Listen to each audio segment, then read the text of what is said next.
Durand cup শেষ হওয়ার পর সিনিয়র টিমগুলো এই মুহূর্তে একটা বিরতিতে রয়েছে, কিন্তু তার সত্ত্বেও ওভারঅল ইন্ডিয়ান ফুটবল থেকে কিছু না কিছু খবর, কিছু না কিছু ইনফরমেশন আসছে। তার মধ্যে কিছু যেমন বেশ পজিটিভ, তার মধ্যে বেশ কিছু এমন ইনফরমেশন, এমন খবরও আসছে যেগুলো কিন্তু বেশ নেগেটিভ। সেই তালিকায় যেমন আমাদের দুই প্রধান রয়েছে, মোহনবাগান ইস্ট বেঙ্গল রয়েছে, ঠিক সেরকমই কিন্তু আইএসএল এর অন্যান্য ক্লাবগুলোও রয়েছে। মুম্বাই, কেরালা, বিভিন্ন জায়গা থেকে একাধিক নিউজ আসছে। সেই সবকিছু নিয়েই আজকে আলোচনা হবে এই ভিডিওতে। শুরুটা মোহনবাগান দিয়ে করি, তার কারণ আজকে কলকাতা লিগের ম্যাচ ছিল মোহনবাগানের, এবং একটা হিউজ ব্যবধানে তারা তমলুক খেলাঘর জর্জ টেলিগ্রাফকে হারিয়েছে। 6-0 গোলে জিতেছে মোহনবাগান এবং হ্যাট্রিক করেছেন সোহেল ভাট।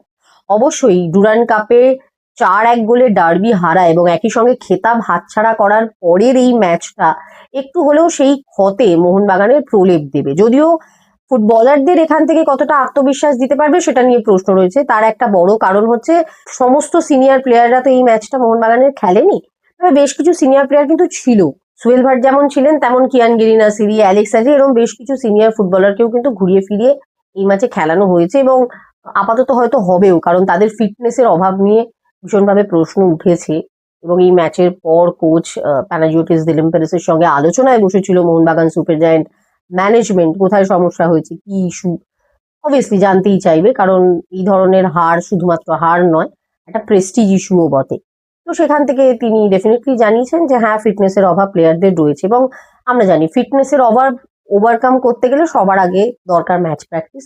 তো সেক্ষেত্রে ডেফিনেটলি যাদেরকে সম্ভব কলকাতা লিগে খেলানো, সবাইকে অবভিয়াসলি সম্ভব না, তো যতজনকে সম্ভব সেই কলকাতা লিগে তাদেরকে খেলানোর ভাবনা চিন্তা রয়েছে, এবং সেটা দেখাও গেল এই ম্যাচটায়। এবং একই সঙ্গে যারা খেললেন অন্তত তাদের আত্মবিশ্বাসটা একটু হলেও বাড়বে, কারণ একটা বড় হার তো একটা ধাক্কা মানসিক, সেই জায়গাটা থেকে ডেফিনেটলি প্লেয়াররা রিকভার করতে পারবেন। এবং একই সঙ্গে এই মুহূর্তে যেহেতু মোহনবাগান ছুটিতে রয়েছে, তাদের অনুশীলনও কিন্তু শুরু হয়ে যাবে, যদিও এখনো পর্যন্ত আইএসএল এর কোনো টেন্টেটিভ ডেট পাওয়া যায়নি এবং মোহনবাগানের এই মুহূর্তে কোনো অ্যাসাইনমেন্ট নেই। যেহেতু আইএসএল যে প্রিভিয়াস স্কেডিউল যেটা ছিল যে সেপ্টেম্বরের 4 তারিখ থেকে শুরু হবে, সেটা তো হচ্ছে না, সেটা জানিয়েই দেওয়া হয়েছে। বরং ন্যাশনাল টিমের জন্য প্লেয়ার ছাড়তে হবে প্রত্যেক ফ্র্যাঞ্চাইজি, প্রত্যেক টিমকে।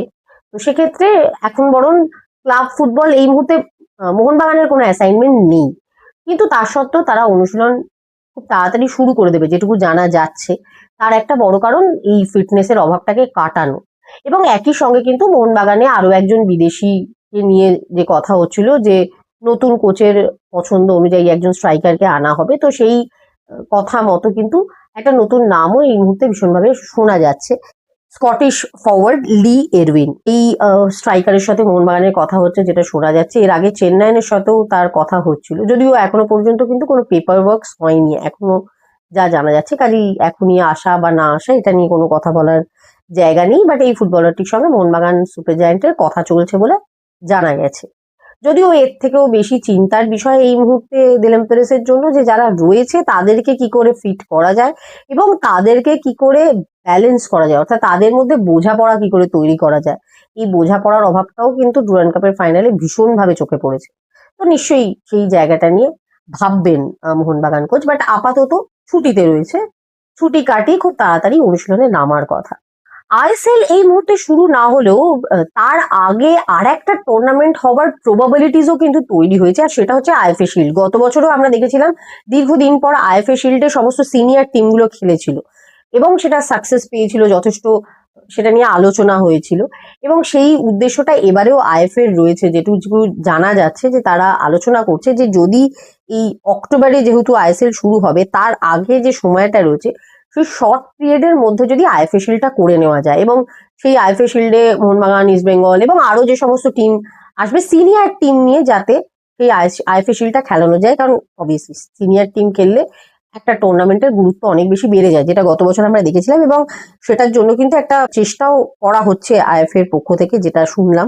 21শে সেপ্টেম্বর থেকে 6ই অক্টোবর এই সময়ের মধ্যে আইএফএ শিল্ডের ম্যাচগুলো করতে চাইছে আইএফএ। তারা এআইএফ এর সঙ্গে এটা কথা বলেছে, যদি এনওসি পাওয়া যায় তাহলে এই সময় তারা এই টুর্নামেন্টটা আয়োজন করে দেবে। এবং আইএফএ শিল্ড যেহেতু নকআউটই মোটামুটি ফরম্যাটে হয় টুর্নামেন্টে এই মুহূর্তে, তো সেই কারণে খুব বেশি সময় লাগবে না।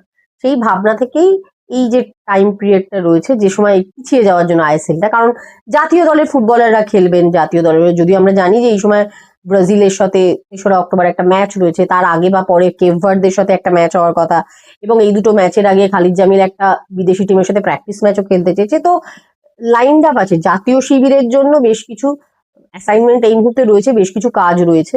তার মাঝখানে এই যে সময়টা, যারা জাতীয় শিবিরে থাকবে না, যেহেতু বিদেশিরাও সমস্ত টিমের অ্যাভেলেবেল থাকবে, তাই এই সময়টার মধ্যে এই আইএফএ শিল্ড টুর্নামেন্টটা করে নিতে চাইছে আইএফএ।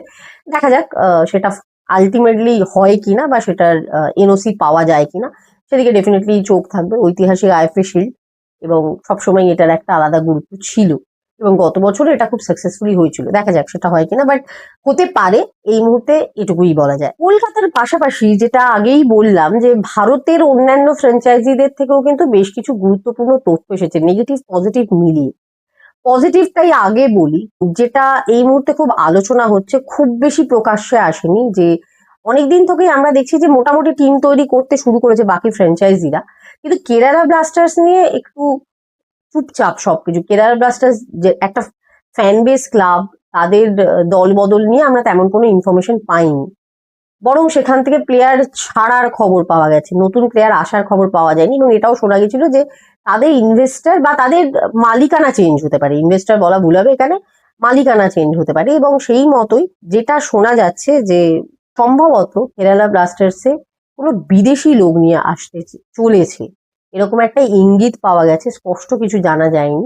হয়তো খুব তাড়াতাড়ি এটা আসবে, এবং এটা one of the biggest deal ভারতীয় ফুটবলে, এমন ভাবেই বলা হচ্ছে বা এমনভাবে প্রজেক্ট করা হচ্ছে বিভিন্ন মহল থেকে। এবং খুব ভুল যদি না হয়, তাহলে মিডল ইস্টের কোনো কোম্পানি হয়তো কেরালা ব্লাস্টার্সের সঙ্গে যুক্ত হচ্ছে, সেটা স্পন্সর হিসেবে নাকি ইনভেস্টর হিসেবে নাকি মালিকানা সত্ত্ব তারা কিনছে, এটা তো সময় বলবে। কতটা কি শেয়ার পার্সেন্টেজ থাকে সেটা দেখে বোঝা যাবে। বাট খুব ভুল যদি না হয়, তাহলে মিডল ইস্টের কোনো একটি বড় কোম্পানি কেরালা ব্লাস্টার্সের সঙ্গে হয়তো যুক্ত হতে চলেছে, যেটুকু জানা যাচ্ছে। এর পাশাপাশি খারাপ খবরও একটা রয়েছে, আর সেটা আসছে মুম্বাই থেকে। মুম্বাই বরাবরই একটু ক্রিকেট ওরিয়েন্টেড, আমরা জানি আমাদের ভারতীয় ক্রিকেটের হাব বলা হয় মুম্বাইকে, কিন্তু আইএসএল, মূলত আইএসএল এর সময়টা, তার আগেও ছিল অবশ্য, মুম্বাই কিন্তু ফুটবলকে নিয়েছে আপন করে অনেকটাই। আমরা দেখেছি যখন আইএসএল শুরু হয়, তখন মুম্বাইয়ের বলিউড সেলিব্রিটিরা অনেকেই যুক্ত হয়েছিলেন এই ফ্র্যাঞ্চাইজির সঙ্গে, এবং মুম্বাইয়ের সাথে সিটি গ্রুপের টাই আপের ফলে একটা হিউজ ব্যাপার ছিল, মুম্বাই সিটি এফসি কে কেন্দ্র করে একটা আকর্ষণ এবং আগ্রহও তৈরি হয়েছিল। কিন্তু হঠাৎ করেই দেখা যাচ্ছে আবার যে ফুটবলের প্রতি যেন মুম্বাইয়ের একটু বিমুখ মনোভাব, জানি না কেন, সিটি গ্রুপ চলে যাওয়ার জন্যই কিনা। কদিন আগেই নেভেল ডিসুজার গ্রাউন্ড নিয়ে তো অলরেডি একটা আলোচনা হয়েছিল, যেটা নিয়ে এখনো প্রতিবাদ চলছে রীতিমতো। এখানে ফুটবল মাঠ, একটা ভালো ফুটবল মাঠ ওটা, সেটাকে বন্ধ করে দিয়ে সেখানে একটা এক্সিবিশন ফেসিলিটি বানানোর একটা চেষ্টা চলছে, যেটা শোনা গেছিল, বান্দ্রার নেভেল ডিসুজা গ্রাউন্ড। কিন্তু সেখানে এখনো পর্যন্ত এটা নিয়ে প্রচুর প্রতিবাদ চলছে, জানা নেই প্রতিবাদ সফল হবে কিনা। এখনো পর্যন্ত সফল হওয়ার কোনো আশ্বাস সেরকম ভাবে পাওয়া যায়নি। তারপরেই যেটা জানা যাচ্ছে যে এতদিন পর্যন্ত আন্ধেরির যে ফেসিলিটিটা মুম্বাই ব্যবহার করতো, মুম্বাই সিটি এফসি নিজের হোম গ্রাউন্ড হিসেবে, সেটার ভাড়া 1,00,000-এ অনেকটা বেড়ে যাচ্ছে, প্রায় 250 গুণ। যেটা জানতে পারছি যে এখানে ম্যাচ করতে এন্টার ফিক্সচারটা, অর্থাৎ এন্টার ফিক্সচার বলতে আই গেস যে কটা হোম ম্যাচ হতো সেটার জন্য 10 লক্ষ মতো দিতে হতো, এরকম একটা ইয়ে ছিল। সেই জায়গা থেকে এটা কয়েক কোটিতে চলে যাচ্ছে, এমন ভাবেই এর ভাড়াটা নির্ধারণ করা হয়তো। এক্সাক্ট ভাড়াটা জানি না, কিন্তু ভাড়াটা মারাত্মক লেভেলে বাড়িয়ে দেওয়া হচ্ছে, এবং এখানকার যে মিউনিসিপ্যালিটি, তাদের পক্ষ থেকে এটা জানিয়ে দেওয়া হচ্ছে, কারণ এতদিন পর্যন্ত মুম্বাই সিটি এফসির সঙ্গে যে কন্ট্রাক্ট ছিল লিজের, সেটা ওভার হচ্ছে, তো রিনিউ করার ব্যাপার রয়েছে। রিনিউ করতে গিয়ে খরচটা অনেকটা বেড়ে যাচ্ছে। অলরেডি সিটি গ্রুপ মুম্বাই থেকে সরে গেছে। অলরেডি আমরা জানি এই মুহূর্তে আইএসএল আয়োজন করবে ক্লাব জোট, সেটা আয়োজন করতে গিয়ে এতদিন যে তারা সেন্ট্রাল পুল থেকে টাকা পেতো, তার পরিবর্তে তাদেরকে এআইএফএফ কে টাকা দিতে হবে 1,10,00,000 করে, প্লাস ম্যাচ আয়োজনের যাবতীয় খরচ। তো এক ধাক্কায় ফ্র্যাঞ্চাইজিগুলোর খরচ অনেকটা বেড়ে যাচ্ছে।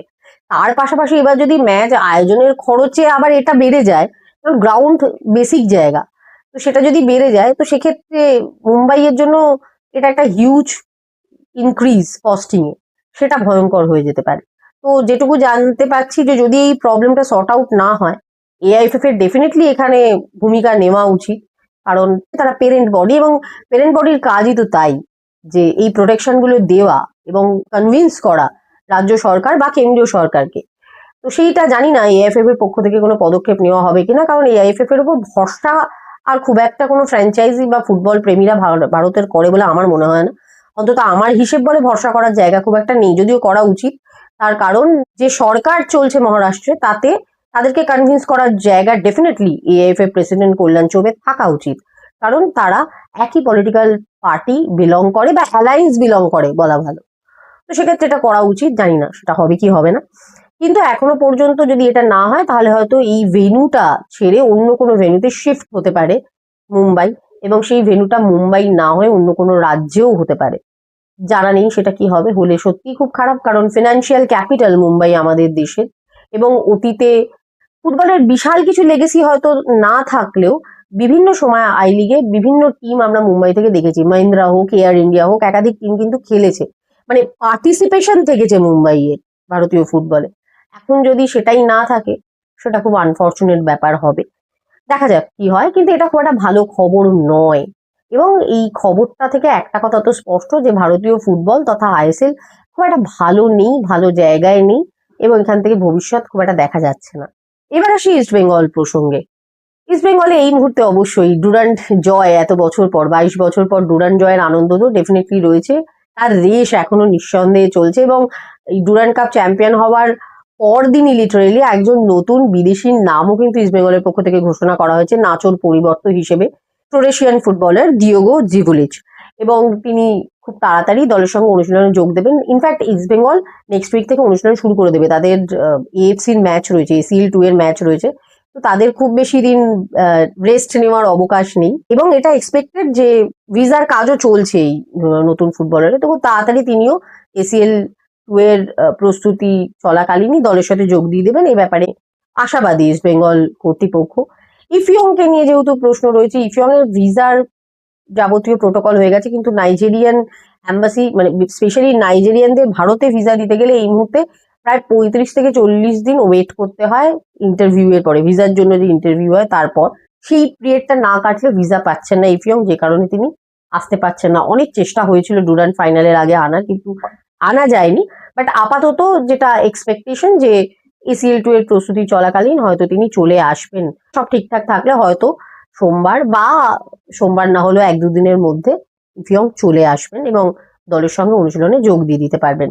তবে ইফিয়ং এর পাশাপাশি কিন্তু গুয়ারেসেনাকে নিয়েও আলোচনা চলছে ইস্ট বেঙ্গলে, যেটা জানা যাচ্ছে যে এই স্ট্রাইকারকেও কিন্তু গোয়া থেকে নিতে পারে ইস্ট বেঙ্গল। তার সঙ্গে নাকি প্রাথমিক কিছু কথাবার্তা হয়েছে। গুয়ারেসেনা অত্যন্ত ভালো ফুটবলার, ইকে গুয়ারেসেনাকে নিয়ে প্রচুর আলোচনা হয়, এবং তিনি যখনই খেলেন কোনো টিমের এগেনস্টে তাকে নিয়ে ভাবতে হয় কোচকে আলাদা করে। কাজেই যদি তিনি যোগ দেন ইস্ট বেঙ্গলে, তাহলে ইস্ট বেঙ্গলের স্ট্রাইকিং লাইন, যেটা বারবার সবাই বলছিল যে গোল করার লোক পাওয়া যাচ্ছে না, সেই অভাবটা আর থাকবে না, এটা নিঃসন্দেহে বলা যায়। দেখা যাক এই অ্যানাউন্সমেন্টটা আসে কিনা। এখনো পর্যন্ত কনফার্ম করে কিছু বলার জায়গা আসেনি, বাট প্রাথমিক স্তরে কথাবার্তা চলছে এবং হয়তো তিনি আসতে পারেন। এবং দেখুন, গোয়ার তো বাজেট কমছে, আগেই বলা হয়েছিল, তো সেক্ষেত্রে এই ধরনের প্লেয়ার যারা একটু হাই বাজেটের এবং যারা এস্টাবলিশ ফুটবলার, তাদের সঙ্গে গোয়া কতটা কন্টিনিউ করতে পারবে এটা নিয়ে প্রশ্ন রয়েছে। তো সেখান থেকে গুয়ারেসনকে পাওয়া খুব একটা কঠিন নাও হতে পারে। এনিওয়ে, দেখা যাক, অনেকগুলো হিসেব নিকেশ থাকে, সেই হিসেব নিকেশের পর জানা যাবে বা বোঝা যাবে যে তাকে পাওয়া যাচ্ছে কিনা। বাট হ্যাঁ, অ্যান্টোনিও লোপেস হাবাস তাকে চেয়েছেন এবং তাকে পাওয়ার চেষ্টা চলছে ভীষণভাবে, এটুকু তো নিঃসন্দেহে বলা যায়। এছাড়া মোহাম্মদ সানানকে নিয়ে তো আলোচনা ভীষণভাবেই চলছে। ইস্ট বেঙ্গল অনেকদিন আগেই তাকে টার্গেট করেছে। মোহাম্মদ সানান, নিখিল বার্লাকে কিন্তু অনেকেই চাইছে, শুধু ইস্ট বেঙ্গল মোহনবাগান নয়, একাধিক টিম চাইছে।